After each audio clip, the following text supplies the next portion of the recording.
यदि प्रभु कृपा से अवसर मिल जाए, भगवान की कृपा से यदि कोई अवसर हमारे जीवन में प्राप्त हो जाए, तो उस अवसर का सदुपयोग करें। और तेरी कृपा बिना न हिले एक भी लेते हैं श्वास तेरी कृपा से तनु तनु। बखान क्या करूं मैं राखों के ढेर का, चपटी भगोद में खजाना कुबेर का। यदि मानव का शरीर मिला है और उस मानव के शरीर में कोई अवसर अच्छा मिला है तो कर लो।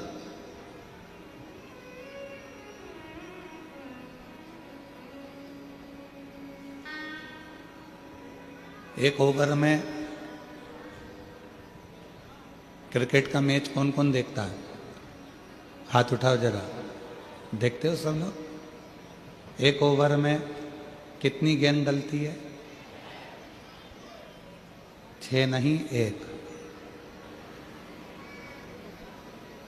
एक ओवर में एक ही गेंद को 6 बार फेंका जाता है। गेंद तो एक ही है। गेंद में एक अवसर दिया जा रहा है। अगर एक गेंद बेकार निकल जाए, एक गेंद थोड़ी गड़बड़ निकल जाए, दूसरी गेंद भी अगर गड़बड़ निकल जाए, तो इन 6 गेंद में से कोई एक गेंद ऐसी पकड़ लेना और उसमें ऐसा बैट चलाना कि वो गेंद 6 पर पहुंच जाए या 4 पर पहुंच जाए। तो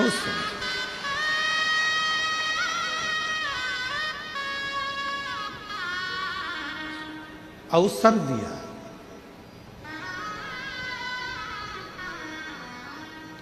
ऐसे ही परमात्मा भी हमको अवसर देते हैं, भगवान भी हमको अवसर प्रदान करते हैं कि तुमको अवसर मिल रहा है। की कथा इतने आसपास में हमको मिल जाती है, ये प्रभु की कृपा है। क्यों मिलती है? कोई कोई प्रदेश तो ऐसे हैं कि जो इस कथा के लिए तरस रहे। कोई कोई क्षेत्र ऐसे हैं जो इस कथा को पाने के लिए अथक प्रयास कर कर बैठे हुए। अथक प्रयास।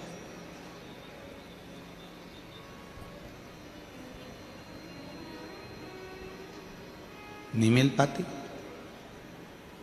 आपके आसपास में यदि कथा पहुंच रही है, शिव महापुराण की कथा ये कुबरेश्वर धाम सीहोर से चल के यहां तक आ रही है, तो समझना मेरे बाबा भी 6 गेंद जैसा तुमको मौका दे रहे हैं कि किसी भी एक गेंद पर तुम छक्का चौका लगा लो, अवसर पाकर थोड़ा आगे बढ़ो। ये अवसर दिया है, ये अवसर परमात्मा देता है।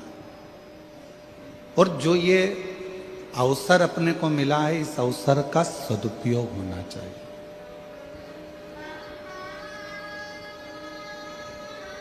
इसका सदुपयोग करिए।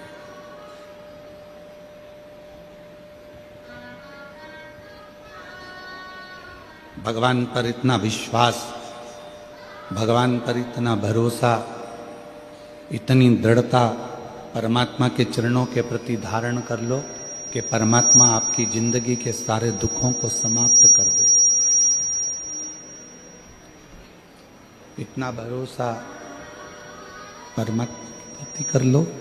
शंभु शंभु, इतना भरोसा परमात्मा के प्रति कर लो कि परमात्मा आपके दुखों को समाप्त कर दे, कष्टों को मिटा दे।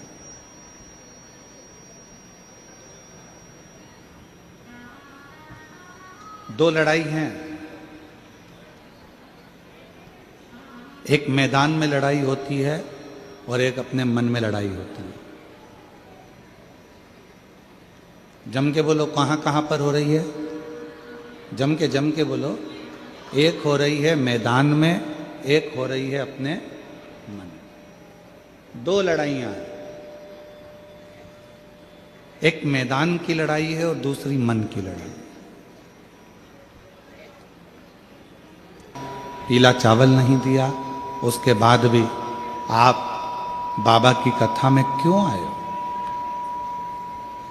किस लिए आए?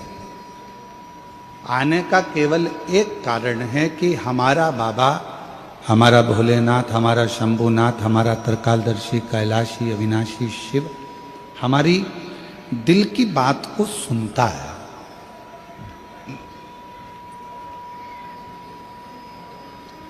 हमारा शंभु, हमारा शंकर, हमारा भोलेनाथ, हमारा उघड़दानी त्रिकालदर्शी हमारे मन की बातों को श्रवण करता और वो हमारे दुख को समाप्त करता। मेरी जीजियों, मेरे जीजाओं, मेरी बेटियों, बेटाओं, मेरी बुजुर्ग माँ बाप, एक बात याद रखिएगा, बहुत मेरा शिव, मेरा शंकर, मेरा ओघड़दानी, मेरा शंभु, मेरा त्रिकालदर्शी, मेरा कैलाशी, अविनाशी, मेरा बाबा विश्वनाथ, मेरा बाबा भोलेनाथ, यदि कृपा करना वाला होता है तो ही आपको अपने नजदीक में लाता है, वरना लाता ही नहीं, बुलाता ही नहीं। दो लड़ाइयां हैं, एक लड़ाई होती है मैदान में, एक लड़ाई होती है अपने मन में। दो लड़ाई।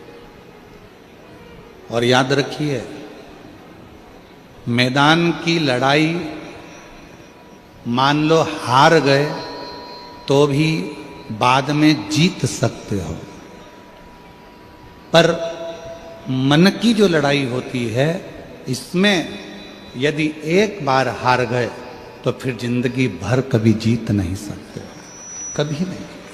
आप एक बार यदि हार गए तो जीत नहीं पाओ, फिर आप जीत नहीं सकते, फिर आप जीत नहीं पाओ। इसलिए मन से मत हारो। कई बेटे कहते हैं, गुरुजी हम जिन टीचर के यहाँ पर कोचिंग में जाते हैं, हम जहाँ पर हमने कोचिंग कर रखी है, हम जहाँ पढ़ाई करते हैं, वो हमको कह रहे थे कि तुम्हारे बस का नहीं है, तुम ये नीट क्लियर नहीं कर सकते, तुम्हारे बस का नहीं है, तुम ये नीट क्लियर नहीं कर सकते। अब आप गुरुजी बताओ, क्या मैं ये नीट की पढ़ाई करूं ना करूं? क्या दूसरा कोई एग्जाम देना चालू करूं या दूसरा कोई लक्ष्य पकड़ूं? हमने उस बेटे से कहा कि तुम्हारा दिल क्या कहता है? कहा गुरुजी लोग कहते हैं कि बहुत कठिन है, घर के लोग भी कह रहे हैं बहुत कठिन है, और मेरे दोस्त भी कह रहे हैं बहुत कठिन है, टीचर कह रहे हैं कि ये नीट का एग्जाम तो क्लियर नहीं कर सकता, कठिन है। तो अब आप बताओ कि मैं नीट का एग्जाम दूं कि नहीं दूं, मैं नीट की पढ़ाई करूं कि नहीं करूं? हमने कहा बेटा, अगर दूसरे के कहने पर तुम अपनी जिंदगी का निर्णय कर रहे हो तो समझ लेना कि तुम दुनिया में जिंदगी खराब कर रहे हो। दूसरे ने कह दिया कि तुम ये पढ़ाई मत करो, नहीं करी। दूसरे ने कह दिया तुम ऐसा मत करो, तुमने वैसा कर लिया। दूसरे ने कहा तुमने ये कर दिया, ऐसा मत करो, वैसा कर लिया। दूसरे के कहने पर नहीं, स्वयं पर निर्भर होकर, स्वयं पर जागरूक होकर, स्वयं विचार कर कर अपनी जिंदगी स्वयं जियो। कब बनेगा? कब बनोगे आप आत्मनिर्भर? दूसरा कहेगा, उसके कहने से क्या आप आत्मनिर्भर बन सकते हो? दूसरा कुछ बोलेगा तो क्या उसके बोलने से आप आत्मनिर्भर बन सकते हो? नहीं। अपनी मेहनत से, अपने परिश्रम से, आप अपने बल पर आत्मनिर्भर बन सकते। दूसरे ने कहा कि नीट की एग्जाम मत दे, तेरे बस की नहीं है, तुमने नहीं दी। दूसरे ने कहा तुम इंजीनियर नहीं बन सकता। दूसरे ने कहा तुम ऐसा नहीं कर सकते। दूसरे ने कहा तुम ऐसा नहीं कर सकते। दूसरे ने बोला तुम ऐसा नहीं कर पाओगे, और तुमने छोड़ दी। नहीं, स्वयं को इतना प्रबल करिए, स्वयं को इतना बलवान करिए, स्वयं को इतना जागरूक करिए कि आप उच्च पद तक पहुंच सके।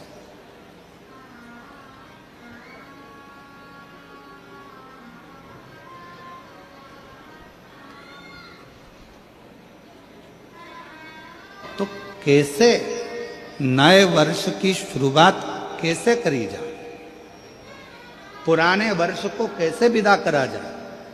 केवल नशा कर कर नहीं, नशा कर कर नहीं।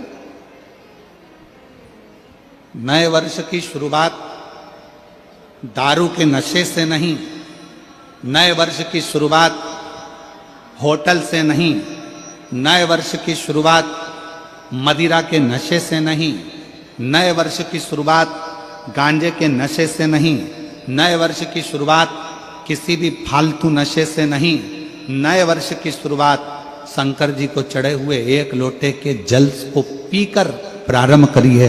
तुम्हारी जिंदगी सार्थक हो जाए। नए वर्ष की शुरुआत शिव से चालू करिए।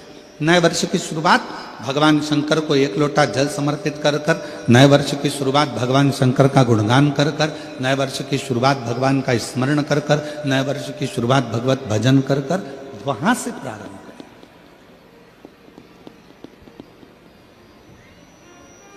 तो नूतन वर्ष।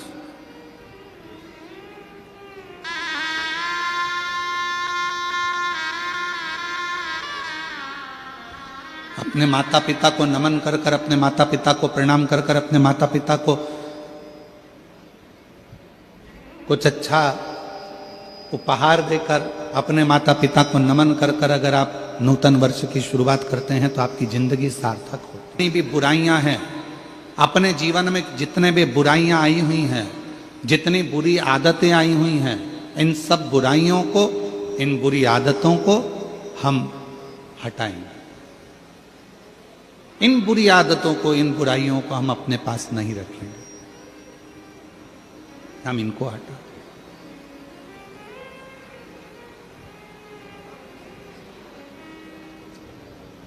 अब एक बात आपसे पूछते हैं, उत्तर दीजिएगा जरा सा, बड़े प्रेम से उत्तर दीजिएगा, जरा सावधानी से।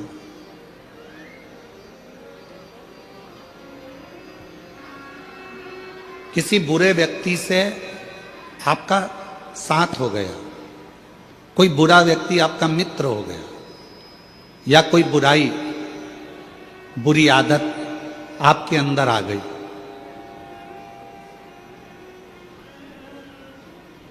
तो वो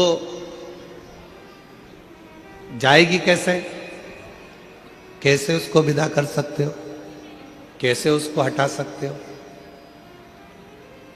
बुरी आदत कोई आ गई है, कोई बुरा व्यक्ति आपकी जिंदगी में आ गया, बुरा व्यक्ति का संग आपको मिल गया, या कोई बुरी आदत आपके पास आ गई है, तो उसको हटाओगे कैसे?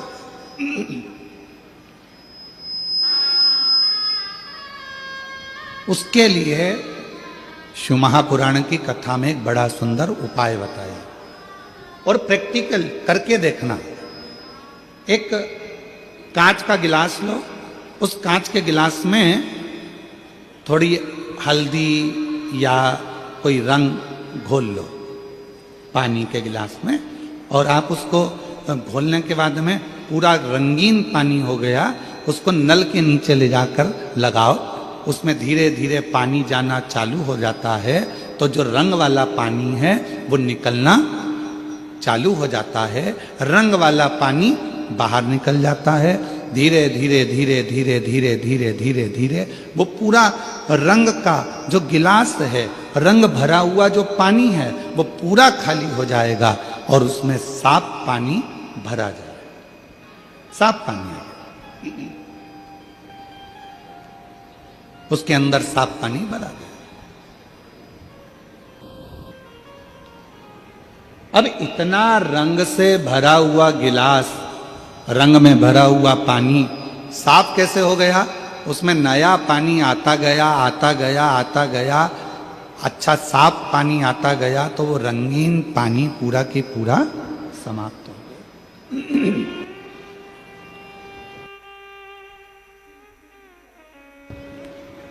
वो पूरा की पूरा पानी समाप्त हो गया। उसी तरह शिव महापुराण की कथा भी कहती है, बुरे लोगों का संग हो गया, कोई बात नहीं। बुरी आदत तुम्हारे अंदर आ गई, कोई बात नहीं। इस बुरे लोगों के संग को और बुरी आदत को हटाओगे कैसे, मिटाओगे कैसे? तो कहा किसी अच्छे व्यक्ति का संग पकड़ लो और अच्छे व्यक्ति का संग पकड़कर सत्संग करना प्रारंभ कर दो, तो बुरे व्यक्ति और बुरी आदत अपने आप धीरे धीरे समाप्त हो जाए। वो बुरी आदत भी चले जाएगी, बुरे विचार भी चले जाएंगे और बुरा व्यक्ति भी चला जाएगा। अच्छों का संग और मत बुरे कर्म कर बंदे, वरना पछताएगा भगवान की आंखों से तू बच नहीं पाएगा, तू बच नहीं पाएगा।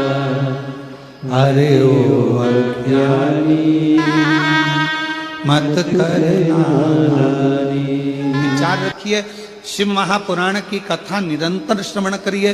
भगवान शंकर के मंदिर में जाकर एक लोटा जल समर्पित करते रहिए। शिव जी पे चढ़ा हुआ जल का आचमन करते रहिए। भगवान की अविरल भक्ति को धारण करते रहिए। कभी मौका मिल जाए परमार्थ करने का तो परमार्थ में लग जाइए। तो जिंदगी में जितनी बुरी आदतें हैं, जितने बुरे कर्म हैं, या कोई बुरा व्यक्ति भी हमसे लगा हुआ है, तो हमारी अच्छाइयों के आगे वो बुराइयां धीरे धीरे दबती चली जाएगी और वो बुरा व्यक्ति भी चला जाएगा और जीवन में जो बुराइयां हमारे अंदर भरी हैं वो भी चली जाएगी। श्रेष्ठ कर्म, कुछ अच्छा करिए, कुछ अच्छा विचार करिए। एक बड़ी सुंदर कथा है।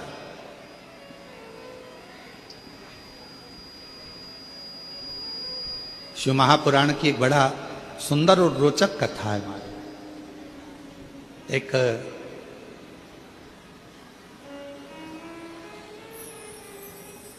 दक्षिण प्रदेश में एक नील वर्मा नाम के राजा हुए। थोड़ा सावधानी से सुनिए कि आज कथा बातें सुनने के लिए नहीं पहुंचे, इसलिए बहुत सावधानी से इस कथा में मन को लगाना। अगली बार जब कथा में आओ तो तुम्हारा भी पत्र इस व्यासपीठ पर हो, इस भाव के साथ कथा सुनो, उस भाव के साथ कथा को सुनो। एक दक्षिण प्रदेश में नील वर्मा नाम के एक राजा हुआ। नील वर्मा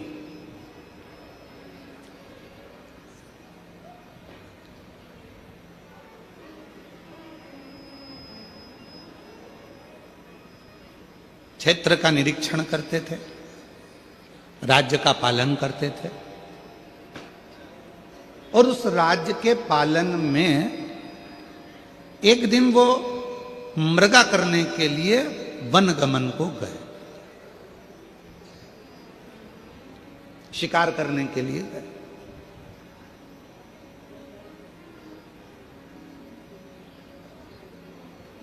उन्होंने देखा कि मेरे नगर के अंदर बहुत सुंदर सुंदर सरोवर हैं, बहुत सुंदर सुंदर वन क्षेत्र है। उस वन क्षेत्र में जब वो भ्रमण करते करते करते करते करते पहुंचे तो उन्होंने एक सरोवर देखा, जिस सरोवर के तट पर एक बहुत सुंदर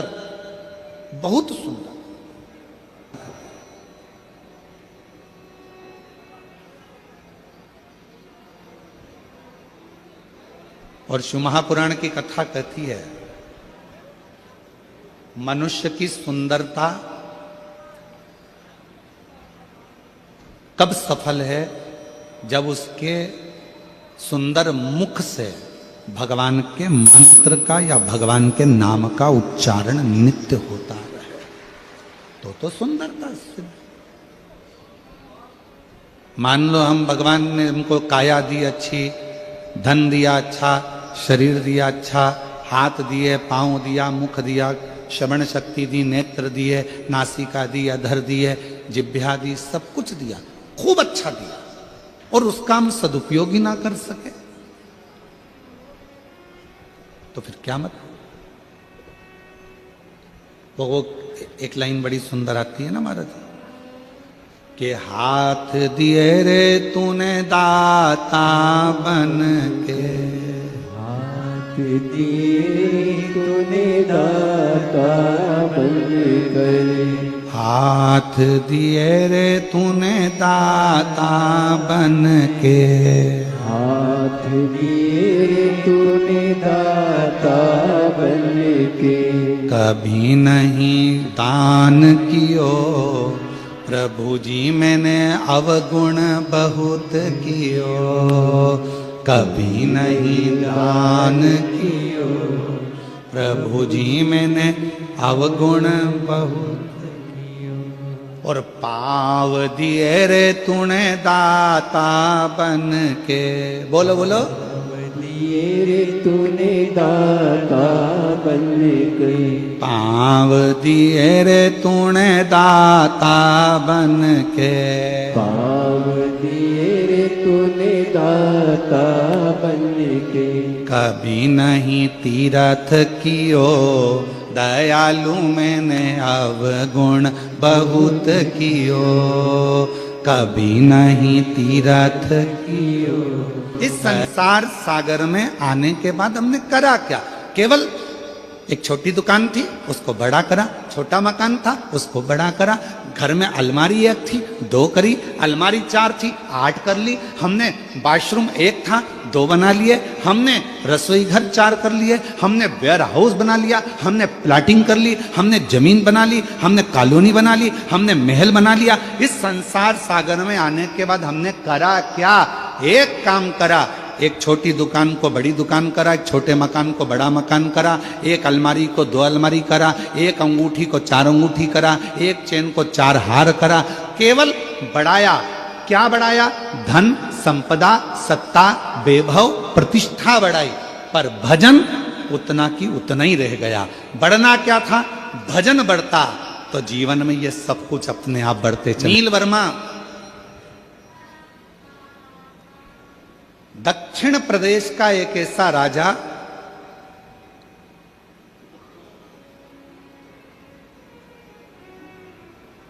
आर्ष पत्नी पद्मावती को देखकर उसके मन में आया कि कितनी सुंदर स्त्री है, कितनी सुंदर, इसकी सुंदरता इतनी इतनी सुंदर। पर कुछ भी हो, इसको तो अब मुझे अपना बनाना है। सुंदरता देखकर आर्ष पत्नी को अपना बनाने के लिए नीलवर्मा लग गए, और राजा नीलवर्मा ने उसको बनाने के लिए एक बार जाकर उसके पीछे पीछे पीछे पीछे गया तो मालूम पड़ा ये तो पत्नी है किसी की, फिर भी सुंदर है, मैं इसको अपना बनाऊंगा। राजा ने उसको रोक लिया बीच मार्ग में, बीच मार्ग में रोका और रोककर कहा कि मैं तुम्हें अपना बनाना चाहता हूं, अपने पति को त्याग दो, मेरी बन जाओ। अर्श पत्नी पद्मावती ने हाथ जोड़कर कहा कि मैं अपने पति का सम्मान करती हूं, आदर करती हूं, उसको मान सम्मान से मैं परमेश्वर मानती हूं, और मैं आपकी ओर देखना भी पसंद नहीं करती। इतना तो सुनना था। नीलवर्मा राजा को क्रोध आ गया, इतना क्रोध नीलवर्मा राजा को आया, इतना क्रोध आया, इतना क्रोध आया। उस क्रोध के बल पर नीलवर्मा राजा ने विचार कर लिया कि अब जितने भी मंदिर हैं शंकर के, सारे के सारे मंदिरों को मैं तोड़वा दूंगा। जब शिव ही नहीं रहेगा, पूजन किसकी करेगी? फिर तो मुझे भजेगी, फिर तो मुझे जानेगी। पर कौन बताए, लगन तुमसे लगा बैठे जो होगा देखा जाएगा, और तुम्हें अपना बना बैठे जो होगा देखा। कौन?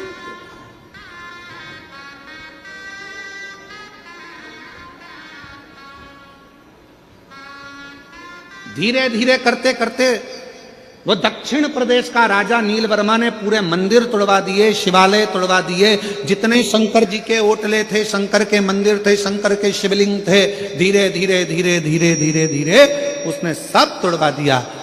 अब अर्श पत्नी पद्मावती ने विचार करा कि मंदिर गए, शिव का शिवलिंग चले गया, ओटले चले गए, कोई बात नहीं, जाए तो जाए, जाए तो जाए। कई माताएं कहती हैं गुरुजी हमारे गांव में शंकर जी का मंदिर नहीं है। कई माताएं कहती हैं गुरुजी हमारे गांव में शंकर का ओटला नहीं है। कई माता कहती है हमारे गांव में शंकर का शिवलिंग नहीं है। कई माताएं कहती हैं हम उनसे निवेदन करना चाहेंगे, तुम्हारे गांव में मंदिर नहीं है, कोई बात नहीं। तुम्हारे गांव में शंकर जी का ओटला नहीं है, कोई बात नहीं। तुम्हारे गांव में शंकर का शिवलिंग नहीं है, कोई बात नहीं। आप अपने घर में छोटा सा शिवलिंग रखकर भगवान को जल चढ़ाना प्रारंभ करो। एक ना एक दिन शंकर ऐसी कृपा करेंगे कि तुम्हारे घर के ठीक पास में शंकर अपना मंदिर बनवाकर विराजमान है। तुम्हारे घर के आसपास में शंकर जी खुद आएंगे, तुम्हें जाने की जरूरत नहीं पड़ेगी। तुम आराधना तो करो। और कई माताएं बैठी होंगी ऐसी, कई माताएं ऐसी बैठी होंगी जो शंकर जी को पानी चढ़ाने के लिए ढूंढती थी, हमारे गांव में शंकर जी आ जाए, हमारे गांव में शिवलिंग हो जाए, हमारे गांव में मंदिर आ जाए, हमारे गांव में कोई मंदिर बन जाए। कई माताएं बैठी होंगी। और आज बाबा ने ऐसी कृपा कर दी, जिस गांव में एक मंदिर नहीं था, बाबा की कृपा से उस कॉलोनी में, उस गांव में भगवान ने खुद आकर विराजमान होकर जल ग्रहण किया। शिव ने स्वयं जल लिया।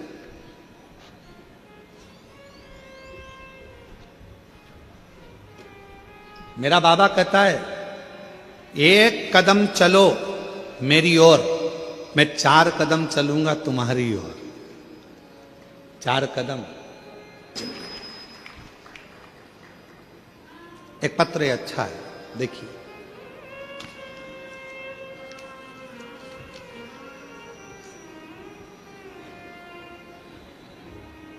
मेरा नाम सुनीति साहू है, पति का नाम श्री युगल किशोर साहू है। गुरुदेव के चरणों को नमन करती हूँ। आपके माध्यम से श्री पशुपति व्रत की महिमा की जानकारी नहीं मिली होती तो आज हमारे जीवन में यह अद्भुत चमत्कार ना हुआ होता। मैं और मेरे पति हमेशा से ही सरकारी नौकरी के लिए प्रयास करते थे, परंतु हम दोनों के अच्छे पढ़े लिखे होने के बावजूद भी हमें कहीं सरकारी नौकरी नहीं मिल पा रही थी। हम दोनों की उम्र लगभग 40 वर्ष होने ही वाली थी।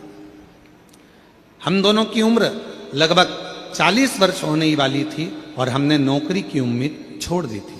उसी समय हम दोनों ने श्रवण किए, सुना था पंडाल में बैठकर जो मांगा जाता है वो बाबा देता है। पंडाल की मिट्टी को अगर सिर से लगाया जाता है तो वो भाग्य भी पलट देता है। वही की वही हमने करा। हाले कोसा की कथा में गए, वहां बैठकर हमने कथा श्रवण करी और वहीं से नियम ले लिया पशुपति नाथ का व्रत करूंगी। गुरुदेव, पशुपति नाथ के व्रत की महिमा आपके मुख से सुनी थी। मैंने 5 बार इस व्रत को रखा। इस व्रत को मैंने 5 बार रखा। तीसरी बार जब व्रत पूरा हुआ 2023 में, सावन का 2 माह पड़ा। पहले सावन में सपरिवार मंदिर में पूजा करके और बाबा की आराधना करी, तभी फोन के माध्यम से हमें खुशखबरी मिल गई कि मेरे पति की सरकारी नौकरी लग गई। मैं बाबा को प्रणाम करती हूँ। और गुरुदेव, आप कहते हो बाबा देता है तो छप्पर फाड़ कर देता है। उसी समय 2023 के दूसरे सावन में बाबा की ऐसी कृपा हुई कि मेरी भी सरकारी नौकरी बाबा ने लगा दी। मैं बाबा जीजियों निवेदन है, अपने घर में छोटा सा शिवलिंग रखकर उसकी आराधना करना प्रारंभ करो। धीरे धीरे धीरे धीरे अपने आप तुम्हारे गांव में, तुम्हारे मोहल्ले में, तुम्हारी कॉलोनी में, तुम्हारे नजदीक में शंकर का मंदिर बनकर ही रहेगा। शिव तुम्हारे करीब में आकर ही रहेगा। आप भजो तो,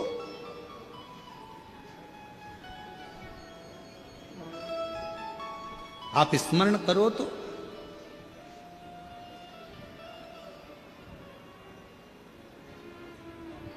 नील वर्मा ने सारे मंदिर तोड़वा दिए राजा ने, और राजा नील वर्मा ने सारे मंदिर तोड़वा दिए, शिवलिंग तोड़वा दिए, मंदिर हटवा दिए, होटलें हटवा दिए। आर्षपत्नी पद्मावती एक कुंड के पास बैठ गई, मिट्टी का पार्थिव शिवलिंग का निर्माण कर रही, पार्थिव शिवलिंग का निर्माण। और पार्थिव शिवलिंग का निर्माण करते करते करते करते वो आराधना में जो डूबी, साधना में डूबी, जो साधना में डूब गई, इतने में आ गया राजा नीलवर्मा। जैसे ही राजा नीलवर्मा आए, उन्होंने देखा कि ये पद्मावती तो वापिस शिव की आराधना में लग गई।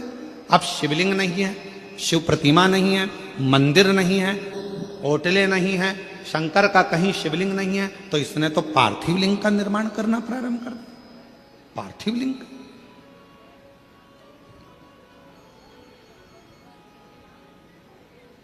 क्या करा जाए? क्रोध आ गया राजा को, और राजा ने उसी समय पर गुस्से में आकर अपने पांव के अंगुष्ठ भाग को तोड़ने के लिए लगाने ही वाला था। इतनी देर में पद्मावती तो भक्ति में डूबी थी, शंकर के भजन में डूबी थी, और उस कुंड में से एक मछली कूद कर बाहर आई, और उस मछली ने राजा नीलवर्मा को खींचकर पानी में लेकर चली गई। पानी में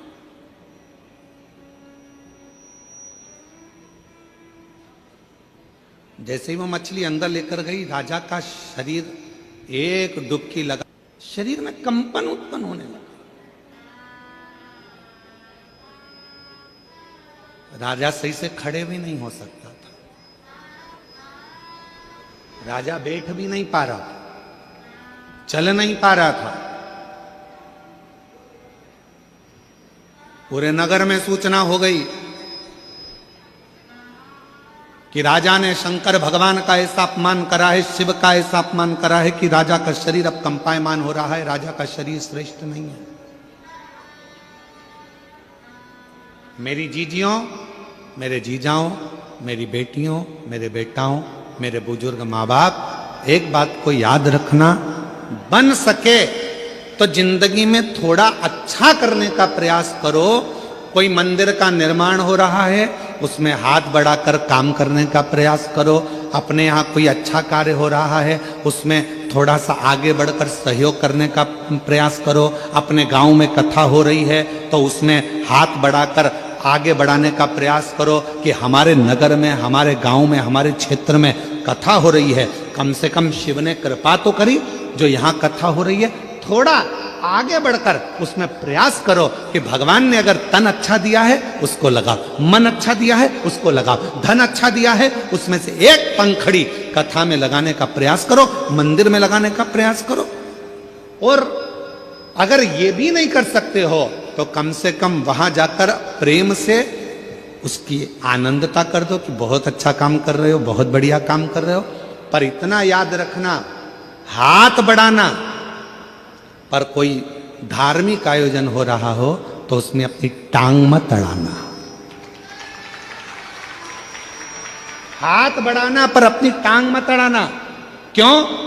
यही टांग, यही पांव, एक दिन ऐसा आता है तेरा बुढ़ापा आते आते जो विरोध करता रहता है, शिव जी को क्यों पूजते हो, शंकर को जल क्यों चढ़ाते हो, शिव का भजन क्यों करते हो, शंकर के मंदिर क्यों जाते हो, क्यों शंकर की ये कथा हो रही है, क्यों हो रही है, क्यों हो रहा है। जो व्यक्ति ज्यादा टांग अड़ाता है, एक दिन वो व्यक्ति बुढ़ापा आते आते अपने पांव पर भी खड़ा नहीं रह पाता है, ऐसी बीमारी में ग्रसित हो जाता है कि ना हाथ हिल पाता है, ना पांव हिल पाता है। फिर प्रार्थना करता है, लोग तेल की मालिश करें, शरीर को घिसें, डॉक्टरों के पास जाएं, फिर थेरेपी कराएं, शरीर काम नहीं कर रहा। क्यों? हमने इस शरीर का सदुपयोग नहीं करा। सदुपयोग करें।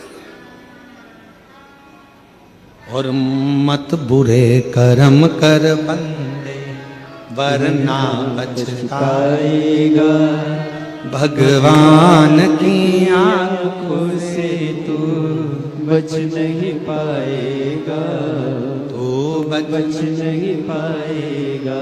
और कई कई जीव ऐसे भी होते हैं जो भगवंत भजन में डूबे रहते हैं, सत्संग में डूबे रहते हैं, कथा में डूबे रहते हैं, संकीर्तन में डूबे रहते हैं, अच्छा काम करते हैं, मंत्र जाप करते हैं, तीर्थ जाते हैं, अच्छा भजन करते हैं, यज्ञ करते हैं, अनुष्ठान करते हैं, अभिषेक करते हैं, पूजन करते हैं, उसके बाद भी शरीर में रोग आ जाता है, उसके बाद भी शरीर कष्ट में हो जाता है, उसके बाद भी हाथ पैर कड़क हो जाते हैं, उसके बाद भी शरीर नहीं चल पाता है। तो कई लोगों ने पूछा कि ये तो अच्छा भजन करने वाला था, स्मरण करने वाला था, कीर्तन करने वाला था, तीर्थ करने वाला था, इसके साथ में ये प्रॉब्लम कैसे खड़ी हो गई? उसका कारण केवल इतना सा है, हमारे पूर्व जन्म का कोई पुराना कर्म रह गया था, वो कर्म आज हमको भोगना पड़ रहा है, उसको काटना है, उसको काटना है, उसको काटना। श्रेष्ठ कर्म।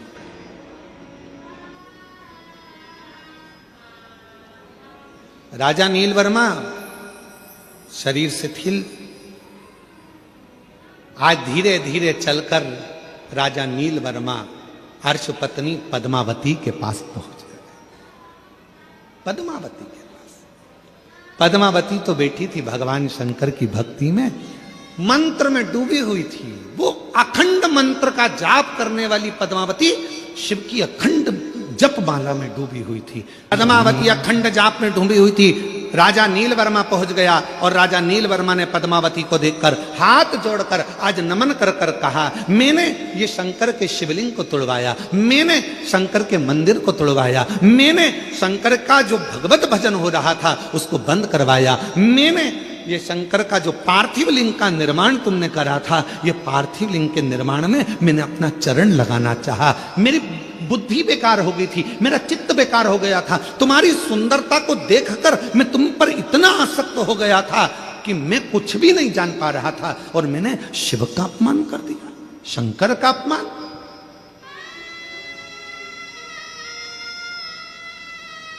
विनाश काले क्या बोलते हैं? विपरीत बुद्धि। विनाश काले विपरीत बुद्धि।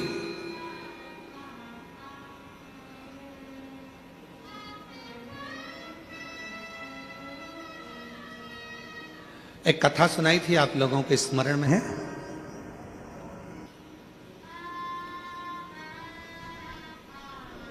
आप सब लोग कौशल प्रदेश के रहने वाले हो, राम जी के ननिहाल के हो। माता कौशल्या की एक कथा सुनाई थी पहले टीवी पर, आप लोगों में से कई लोगों ने सुनी होगी।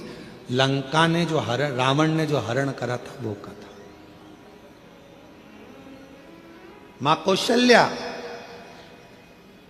माता कौशल्या शिव जी की परम आराधना करती थी, भगवान शंकर की परम भक्त थी। और लंका के राजा रावण ने एक बार सारे ग्रहों को एकाग्रित कर कर पूछ लिया था, बताओ ग्रह मेरी मृत्यु कैसे होगी? किसी ग्रह ने जो बताता था, राजा उस लंका का राजा रावण उस ग्रह को बंदी बना लेता था। फिर भी रहा नहीं गया, पूछा तो एक ग्रह ने कह दिया कि तुम्हारी मृत्यु का कारण कौशल राज की लड़की कौशल्या, कौशल्या माता के गर्भ से एक बेटा जन्म लेगा, भगवान श्री राम, वो तुम्हारी मृत्यु का कारण बनेंगे। तो रावण के हृदय में ये बात खल गई और उसने माता कौशल्या जी को उसी समय पर जाकर कौशल राज की नगरी में इसी पवित्र धरा पर आकर लंका के राजा रावण ने कहा कौशल राज से कि आप एक निवेदन स्वीकार करो, कौशल्या जी को मुझे दे, विवाह मेरे साथ करो। नहीं नहीं,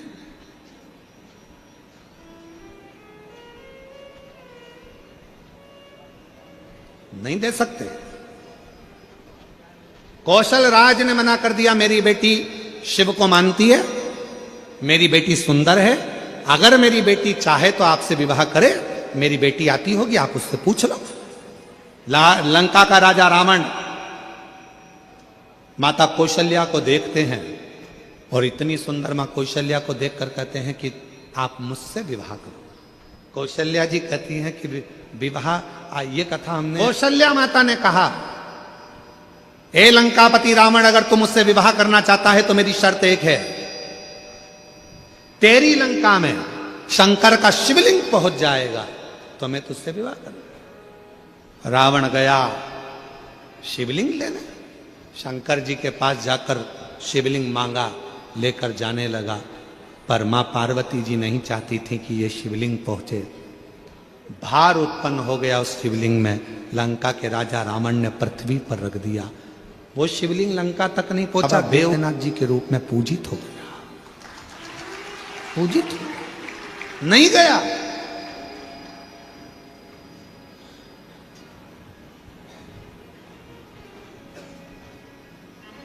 वो गया ही नहीं।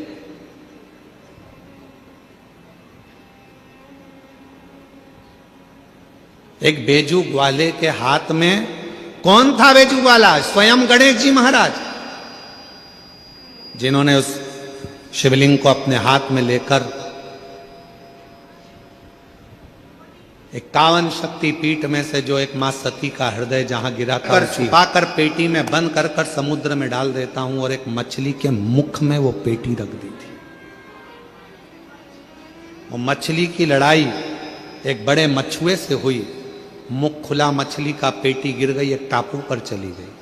वहीं से दशरथ जी निकल कर जा रहे थे, बंद पेटी को देखा तो खोला, उसमें कौशल्या जी थी। पूछा तुम कैसे आई? सारी कथा सुना दी। वापिस कौशल राज के पास में माता कौशल्या जी को भेजा गया, और राजा कौशल राज ने दशरथ जी के साथ कौशल्या जी का विवाह पक्का कर दिया, और उनके घर में राम जी का प्रागट्य।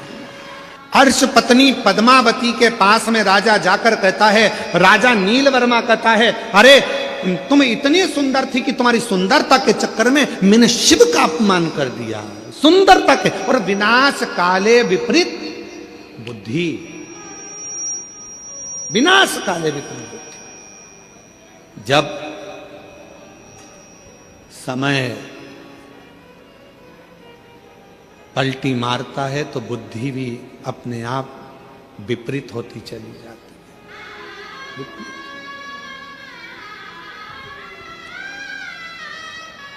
मेरी जीजियों, बुराई किसकी होती है संसार में? जम के बोलो। जो बहुत अच्छा होता है। तुम बहुत अच्छी हो, इसलिए तुम्हारी बुराई तुम्हारे घर में भी होगी और मोहल्ले में भी होगी। तुम बहुत अच्छे हो तो तुम्हारी बुराई ऑफिस में भी होगी, दुकान पर भी होगी, व्यापार में भी होगी। बुराई किसकी होती है? जो अच्छा होता है। अच्छे में से ही बुरा ढूंढा जाता है। बुरे में से कभी कोई बुरा ढूंढता है क्या? अरे बोलो तो जम के नहीं। बुराई जिसके अंदर भरी होगी उसमें से कोई बुराई नहीं ढूंढेगा। तुम कभी भी देखना, बहुत सारे ऐसे पियक्कड़ नशेले रोड के किनारे पड़े रहते हैं, कोई उनके घर में जाके सूचना करता है कि तुम्हारा पति पी के पड़ा है, तुम्हारा बेटा पीकर पड़ा है, मदिरा का पान कर लिया, नशे में पड़ा है? कोई नहीं कहता, सबको मालूम है पीता है, बहुत बेकार है, बहुत गंदा है। कौन जाकर कहेगा? पर कोई अच्छा व्यक्ति, बहुत अच्छा व्यक्ति जब कोई गंदा काम करता है, गलत काम करता है, तो लोग फिर बुराई करना प्रारंभ करते हैं। अच्छे व्यक्ति की बुराई होती है, कभी बुरे व्यक्ति की बुराई नहीं होती, क्योंकि बुरा तो पहले से बुरा, उसमें क्या खाक बुराई ढूंढेगा वो? अच्छे में से बुराई ढूंढेगा।